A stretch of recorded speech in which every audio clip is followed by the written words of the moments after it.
Polio 2 बूंद जिंदगी की, किस लोगों ने पी है? सबने पी ली, वेरी गुड।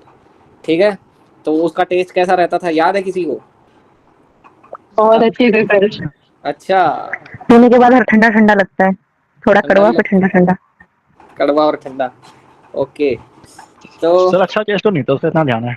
अच्छा टेस्ट तो नहीं था।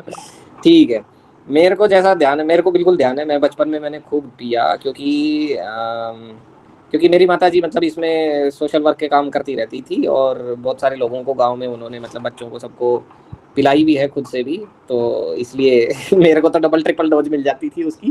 वैसे वो पता नहीं महीने में एक बार थी कि 3 महीने में एक बार थी, लेकिन मैं जरूर पी लेता था हर 15 दिन में पकड़ पकड़ के।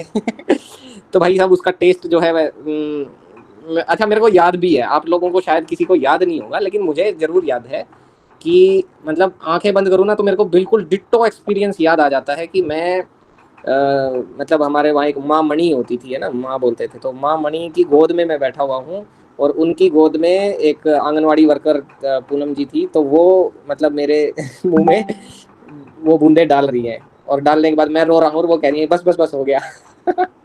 ठीक है, तो बिल्कुल मतलब मेरे को एग्जैक्टली वो याद है वो सिचुएशन, और आज भी आंख बंद करता हूँ तो लाइव हो जाती है बिल्कुल आंखों के आगे, तो वो एक्सपीरियंस याद है। अच्छा वो टेस्ट कैसा होता था?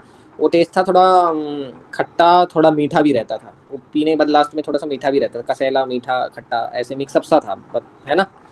कड़वा तो तो खट्टा तो नहीं होता, मैंने पिछले महीने ही पी थी। नहीं नहीं, कड़वा नहीं होता है इतना, मेरे को अच्छे से याद है ना, नीम कड़वा सर होता है। कुछ और डॉक्टर ले ली थी आपने? अरे नहीं नहीं, पोलियो की ही ली थी, और उस समय पोलियो की वो बता देता हूँ किसमें, वो एक सफेद कलर का वो बॉक्स सा रहता था जिसमें चीजें ठंडी रहती हैं, है ना, उसके टेम्परेचर अंदर मेंटेन बर्फ रहता रहता है। है। हाँ बर्फ रहता है, उसमें वो रहता था, और शीशी उसकी पता है कैसी आती थी, जैसे आई ड्रॉप की आती है ना, आंखों में जो डालते हैं अपन, हाँ तो जी। आजकल सौम्या आती है पतंजलि की, बिल्कुल वैसी ही। तो ऐसी वो रहती थी, और उसको 2 बूंद ऐसे करके डाल देते थे टपाक। ठीक, तो ये भी है, इसके अलावा कुछ इंजेक्शन भी लगते थे भाई कभी कभी, तो वो भी उधर ही जाके आंगनवाड़ी केंद्र में लगवाए हमने। तो इंजेक्शन कभी पता नहीं टेटनस का कि कभी कोई सा के कभी कोई सा, कभी याद मतलब पता भी नहीं है बचपन में क्या क्या लगवाए हैं। तो कुल मिला करके इंजेक्शन भी लगते थे, और ये भी था।